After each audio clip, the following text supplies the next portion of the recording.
કેમ છે મારા વાલા વિદ્યાર્થી મિત્રો? હું છું ભદ્રેશિયા પરવેશ ને વિડીયોમાં તમારું હાર્દિક સ્વાગત છે. તો આજે આપણે સ્વાધ્યાય 13.2 માં પહેલો દાખલો જોવાનો છે. ચાલો આપણે એની શરૂઆત કરીએ. સ્વાધ્યાય 13.2 માં પહેલો દાખલો કેનો છે મિત્રો? બહુલકનો દાખલો છે. તો હવે બહુલક કઈ રીતે ગણાય છે એ આપણે સમજાવવાનું છે. તો જ્યારે વિડીયોની શરૂઆતમાં જ્યારે આપણે આંકડાશાસ્ત્ર પ્રકરણની શરૂઆતમાં આપણે પાયાની માહિતી શીખડાવી હતી, એમાં આપણે બહુલકનું સૂત્ર પણ મિત્રો મેં તમને સમજાવ્યું હતું. તો હવે બહુલકનો દાખલો કઈ રીતે ગણાય છે મારે તમને સમજાવવાનું છે. તો આ રીતની તમારી પાસે આવૃત્તિ અને વર્ગ આપી દીધા હોય છે. એમાં તમારે જોવાનું કે સૌથી મોટી આવૃત્તિ મિત્રો કઈ છે? તો 6, 11, 21, 23, 14, 15 માં સૌથી મોટી આવૃત્તિ મિત્રો કઈ છે? તો 23 છે. કઈ છે? 23. તો જે આવૃત્તિ સૌથી મોટી હોય એને F1 કહેવાય. શું કહેવાય? F1. જે સૌથી મોટી આવૃત્તિ હોય એને તમારે F1 કહેવાની છે. આગળની જે આવૃત્તિ હોય ને F0 અને પાછળની જે આવૃત્તિ હોય આને શું કહેવાનું? F2. ફરી એકવાર, સૌથી મોટી આવૃત્તિને F1, એની આગળની આવૃત્તિને F0, એના પછીની આવૃત્તિને આપણે F2 કહી દેવાનું છે. જે સૌથી મોટી આવૃત્તિ હોય એનો જે ઉપરનો વર્ગ અને બહુલક વર્ગ કહેવાય છે, અને પહેલી સંખ્યા જે હોય એને L એટલે કે અર્ધસીમા કહેવાય છે. તો આપણને બધી માહિતી મળી જાય. H એટલે કે વર્ગ લંબાઈ. H એટલે શું? વર્ગ લંબાઈ એટલે ગાળો. ગાળો કેટલાનો છે? 10, 10 નો ગાળો છે. તો લખવાનું કઈ રીતે? પેલા આપણે લખશું અહીં શું લખશું કે અહીં જે મોટામાં મોટી આવૃત્તિને આપણે શું કહીશું? મહત્તમ આવૃત્તિ. અહીં મહત્તમ આવૃત્તિ 23 છે અને તેને અનુરૂપ વર્ગ કયો છે? 35, 45. અનુરૂપ વર્ગ 35, 45 છે. માટે બહુલક વર્ગ 35, 45 છે. હવે આ જેટલી પણ માહિતી છે એની એકવાર આપણે લખી નાખશું. પહેલા આપણે લખશું F1. L બરાબર અર્ધસીમા. અર્ધસીમા મેં તમને કહ્યું ને, આ બહુલક વર્ગ છે આપણી પાસે. એટલે બહુલક આપણને આની વચ્ચે મળવાનો છે. તો પહેલી જે સંખ્યા હોય ને આપણે L કહેવાનું છે. તો કેટલા છે? 35. ત્યારબાદ છે F1 બહુલક વર્ગની આવૃત્તિ કેટલી છે? 23. પછી F0 જે આગળ છે તો એમ લખશું બહુલક વર્ગની આગળના વર્ગની આવૃત્તિ F0. બહુલક વર્ગના આગળના વર્ગની આવૃત્તિ કેટલી છે મિત્રો? 21. ત્યારબાદ આપણે લખશું F2 તો બહુલક વર્ગના આ પાછળ છે તો પાછળના વર્ગની આવૃત્તિ કેટલી છે મિત્રો? 14. ત્યારબાદ H એટલે કે વર્ગ લંબાઈ કેટલી છે મિત્રો? વર્ગ લંબાઈ એટલે ગાળો કેટલાનો છે? 10 નો. બસ બધી માહિતી મળી ગઈ છે. હવે આપણે લખવાનું ઉપરની માહિતી સૂત્રમાં મૂકતા.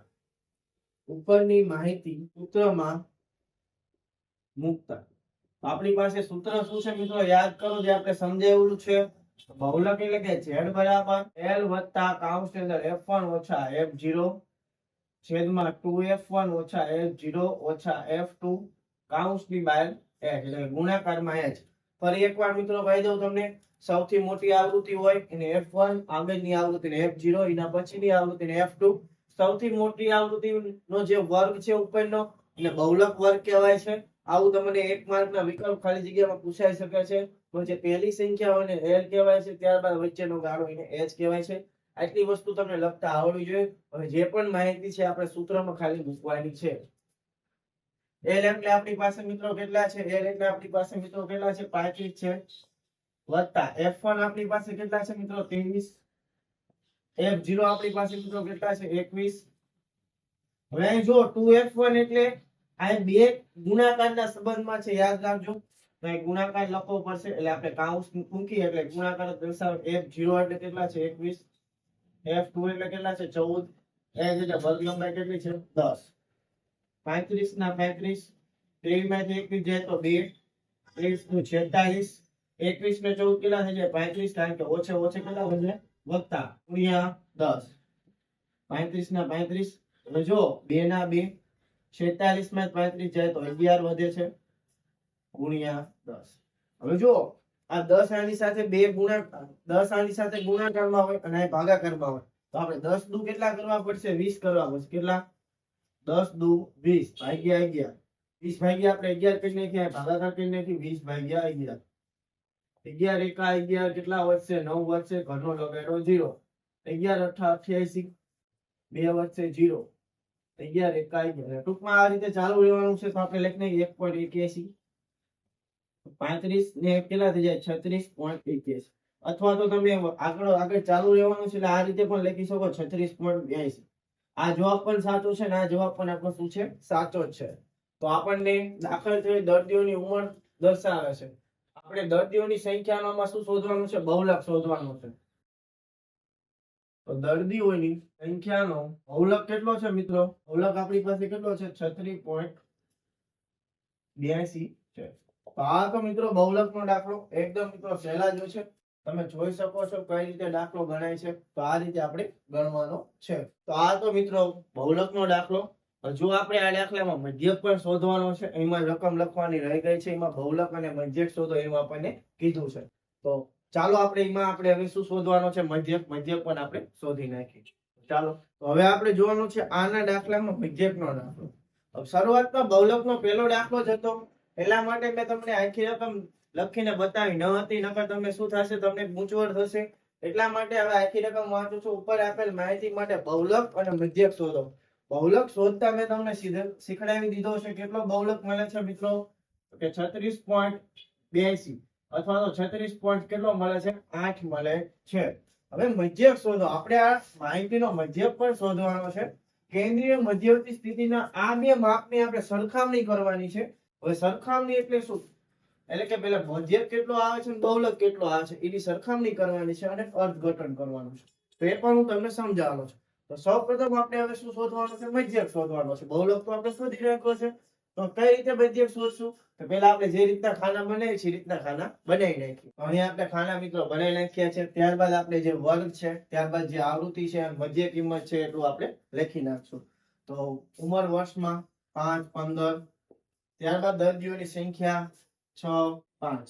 ત્યારબાદ મધ્ય કિંમત 15 ને 5 કેટલા થાય મિત્રો? 20. 20 ભાગ્યા 2 કરો તો કેટલા મળે આપણને? 10 મળે. 15 ને 25 કેટલા થાય? 40. 40 ભાગ્યા 2 કરો તો આપણને કેટલા મળે? 20 મળે. તો આ રીતે 10 નો ગાળો છે તો આપણે 30, 40, 50, 60 લખી નાખીએ. હવે જો મિત્રો મધ્ય કિંમત આપણે શોધી નાખીએ છીએ અને જે ગાળો છે એ 10 નો છે એટલે ગાળો ટૂંકમાં સરખો છે. તો આપણે પદ વિચલનની રીતે મધ્યક ગણશું એટલે જલ્દી જવાબ આવી જાય.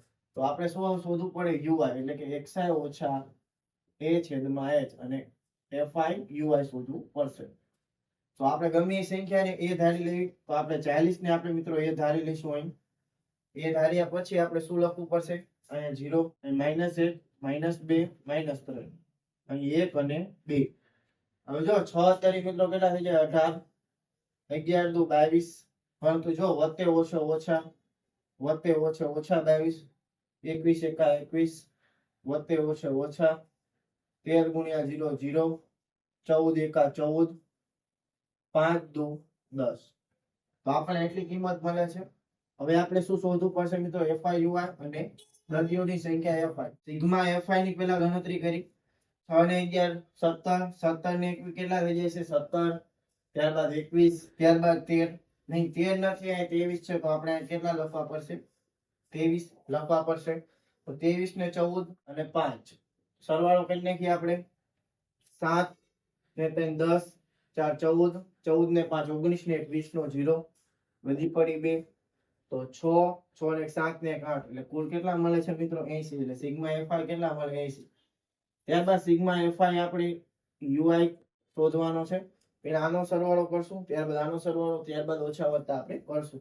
18 ને 22 40, 40 ને 21 કેટલા થઈ જાય છે? 61. પણ માઇનસ 14 ને 10 કેટલા થઈ જાય? 24. અને વત્તા 61 માંથી 24 આપણે બાદ કરીને કહી લીધો 10 કો ઘટીને થઈ જાય 5. 11 માં 4 જાય તો 7, 5 માં 2 જાય તો 3. કેટલા મળે છે મિત્રો? -37 મળે. કારણ કે મોટી રકમ આ છે. તો એ છે. તો હવે આ માહિતી આપણે કેમાં મૂકવાની છે મિત્રો? સૂત્રમાં મૂકવાની છે. હવે આપણે લખી નાખશું. શું લખશું? કે અહીં સિગ્મા fi બરાબર મારી પાસે કેટલા છે? 80. સિગ્મા fi ui બરાબર મારી પાસે કેટલા છે? -37. એ એટલે મારી પાસે કેટલા છે? 40. h એટલે વર્ગ લંબાઈ કેટલી છે? 10. જેટલી માહિતી હોય એટલી પહેલા આપણે લખી નાખશું. તો આ માહિતી સૂત્રમાં મૂકતા.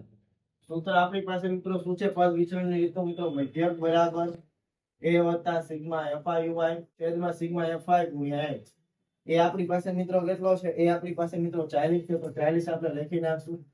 સિગ્મા FIUI કેટલા છે મિત્રો? -37. સિગ્મા FI કેટલા છે? 80. h એટલે વર્ગ લંબાઈ કેટલી છે મિત્રો? 10 છે. તો અહીં તમે જોઈ શકો છો 0 0 ઉડી જાય છે. વત્તે ઓછા 37 ભાગ્યા 8 કરવાના છે. તો 37 ભાગ્યા આપણે પેલા 8 કરી નાખી. 37 ભાગ્યા 8. 8 ચોક 32. કેટલા વધશે? 5 વધશે. લગાડો 0. અહીં મૂકી દીધી આપણે પોઈન્ટ. 8 પંચા 40. 8 છ 48. કેટલા વધશે? 2 વધશે. લગાડો 0. 8 દુ 16. 4 વધશે. 8 પંચા 40. તો 4.625 મળે છે. તે આપણે 40 માંથી બાદ કરવાના છે.